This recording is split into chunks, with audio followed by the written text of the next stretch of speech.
Hi and welcome to Just Good Games. If you are new, thank you for finding us, thank you for searching out this channel, and if you already like what you see, give us a subscribe and like this video. And if you are already a subscriber, thank you for your continued support. The purpose of this video is to explain the new Just Good Games review scoring system, which I will be implementing for my reviews from now on. But before we get into the new review system, I would just like to offer up a brief explanation to why I thought it has been vital to the channel to implement this new system. So over the past couple of years, I have found that people's views on the 0 to 10 scoring system have become a bit warped, and some scores are a bit misguided. Stuff like 7s, 6s, they are relatively good scores and above average, but for some reason people now consider that a bad game. And because of this, 9 and 10s are given out more liberally to games which maybe should not be up to that level.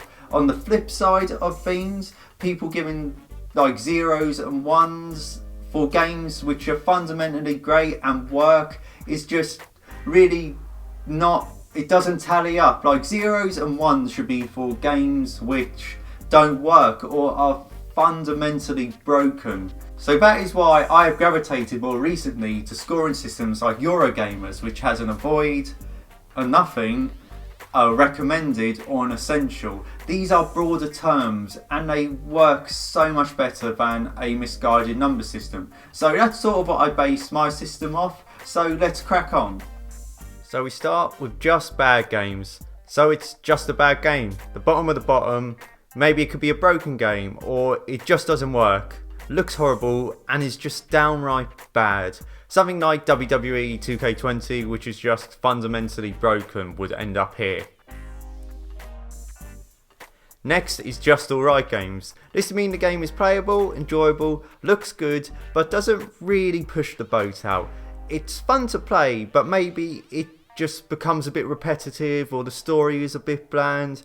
Some games which look absolutely amazing, but that's about it, might find themselves in this section.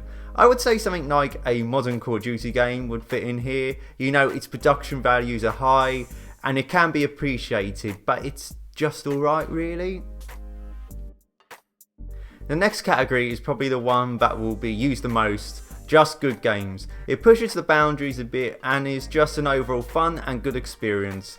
It looks good, sounds good, great mechanics and a good story. I think you'll find most games like Borderlands 3, Neo, Dark Souls 3 and Luigi's Mansion all on this level, on this high level, and it should not just be put down because it uses the word good instead of like excellent or great.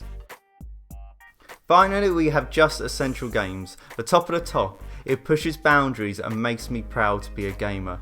These are genre defining games, but not necessarily perfect, as this is one of the problems I have with the 10 out of 10 score, that it implies that the game is perfect, even though like really good games can have some minor issues. So something like GTA 5, Red Dead 2, Mass Effect 2, Persona 5, Uncharted 2, 3 and 4 and Mario Odyssey would all be on this level.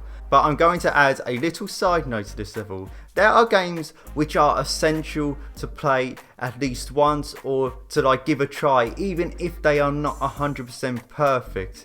These games will push the gaming industry forward in one aspect, maybe be graphically, production wise, gameplay wise. They could be some of these divisive games which have come out over the past few years. They could have possibly ended up on this level, even if one aspect of it, like maybe the story is not so good but the gameplay is excellent and I think you need to try it, could end up in the essential games section. So here's the new system. I hope you like it, and this will be implemented in my reviews from here onwards. Thanks for watching and don't forget to hit that subscribe button.